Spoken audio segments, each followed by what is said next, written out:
They say you always remember your first time, and I hope to remember this moment because this is my first machete. And I really hope that I manage to keep all my fingers. So this bamboo, while it's lovely, it's not really necessary for privacy because there's no neighbor, there's just jungle. And you can see at the top of the bamboo, there's a lot of light that is a missed opportunity, for getting down here onto the patio. So my plan is to clear it out. It grows back anyway, and just kind of let the eye wander into the parcel that's next door.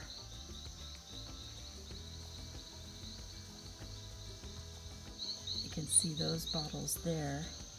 So I think this was a way to try and deal with the water, but what has to happen is that it has to go out to one of the side trenches. Otherwise, it's just going to keep pooling underneath the house. And then I was doing some research on YouTube, and they were talking about catch basins. So that would probably be a really good spot to put a catch basin, and that will collect the rain that comes down before it becomes groundwater. So if I do a catch basin there and have that drain out there, then I'm combating some of the problem with the water. The other thing is, I was reading that some plants really soak up a lot of water, so I'll probably put in some elephant ear along the border, and then there's tons of other types of plants also that I can plant.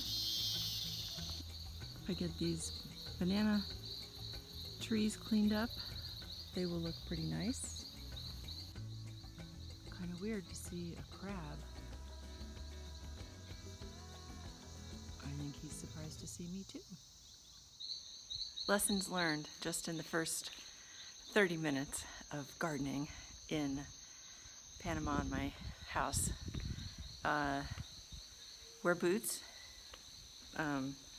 Flip-flops are not okay because the ground is soggy. There's a lot of biting ants, and there could be snakes.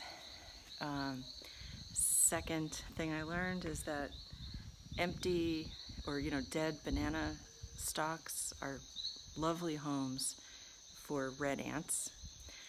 So I escaped that one. And these little black ants that are crawling along the edge of the patio, they like to bite. Oh gosh. They like to bite. So I'll have to think of something to deal with them. And then I think right about here, I could put the container that's actually in the back and use that as a garden shed. And then over in this corner is going to be like a white flower moonlight garden and a little shelter for a couple of hammocks. Yard work is done for the day. I just saw a coral snake over by the banana trees. This grass is really thick, and the snake was just slithering around. It's a coral snake. They're really poisonous, and I'm just rethinking if the whole idea if Feather is going to be able to be outside. I'm going to interrupt my house for a minute to show you an incredible container home property that Tony brought me to for some design inspiration. The house is actually for sale. It's an incredible home. All right, so Tony brought me to this house because, as you can see, there's containers and there's metal, and we're talking with the owner who actually built this by hand and he's given us some tips on how to handle metal and condensation and things like that. So we're going to take a walk through. This house is just up the hill outside of the valley of El Valle. Security cameras, always a good thing to have. And this is how mine is too, raised, or my house is kind of raised, but that's really good to protect against the moisture. All right, this is a really cool idea that they made out of Covitec, which is the metal wrapped around styrofoam. This is an orchid wall. How awesome is that? So not only do I get house ideas, but garden ideas. This is perfect because I don't have a lot of vertical elements in my yard. Another idea, making paths. I think I'm definitely going to put that into action. We have two of these lanterns that came originally from the canal zone in Panama. Check out this amazing greenhouse. I'm getting so many ideas. This is really cool. And the owners actually have tilapia here, but they're pets. They do not eat them. Another really cool thing, these dots on the glass are for preventing bird strikes. I'm definitely going to have to get that. These photographs, Cynthia took all these photographs and she and I made the picture frames out of concrete. Each picture frame weighs about 50 pounds. The owners, Fred and Cynthia, are both artists. How creative is this? And this is actually staying with the house. I just found out the house is for sale. Oh my goodness, but I'm here getting tons of inspiration. This house has a really cool layout. It's about 3,000 square feet. It has 2 bedrooms, I think 2.5 baths, but it also has a lot of flexible space. Really would be perfect for artists, entertainers. There's a really big workshop in one of the outdoor spaces for anyone who does woodworking and painters. 1, 2, 3, and shut. Fred actually did all the carpentry, all the woodwork is him.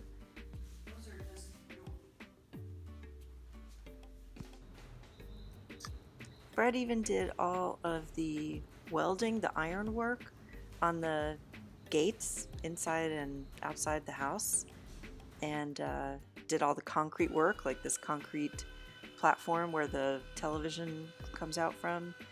He did that. He did the concrete countertops and the pantry coming up. He did those. I'm going to steal that idea for my house. This is a really pretty view from upstairs. It's just off of what's used now as Cynthia's glass studio. That'd be a really cool office space, or I guess you could even make it into another bedroom.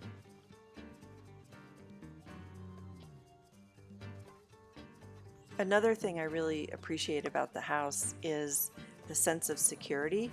The way the house is constructed, it actually has a lot of elements where you feel very secure when you're in the home, and not just because of the security cameras. For example, this little sitting area alcove is designed where you can leave the glass windows open. This is a solar equipment cabinet. We have 400 watts of solar on the roof, and down below in the little cabinet are 600 amp hours of batteries, so it controls internet and router and security cameras and cell phone and computer charging, etc. Isn't that house amazing? Yeah, it's pretty cool. So back to my house. This was a project that I started, I don't know where I saw something on Pinterest, or maybe I just was driving around and saw the roof tiles and thought they'd be great as wall sconces. So back to my house and one of the projects that I'll be working on. So the first step, I did a hose washing of the roof tiles. The next step is going to be to soak them in some vinegar water with a little bit of just dish soap and just scrub off some of the dirt that might be really embedded in them.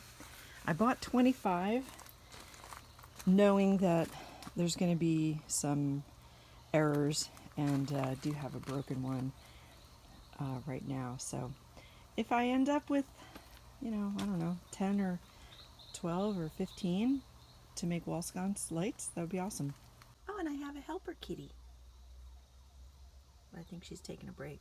This feels so good to have a project that I'm doing that's physical, working with these roof tiles, kind of having an end vision in mind. So remind me in a few months when I get a little frustrated and might be complaining about the construction process that I said I was going to enjoy this. So, but I think I am. I mean, it's really cool to have something that you can imagine and then bring it into physical reality. So it's a good project. She is still supervising. So this is super cool. Well, now you can't see it because the sun went away. But on this roof tile, there's like all these little things that are sparkly. And of course, isn't this a metaphor for people?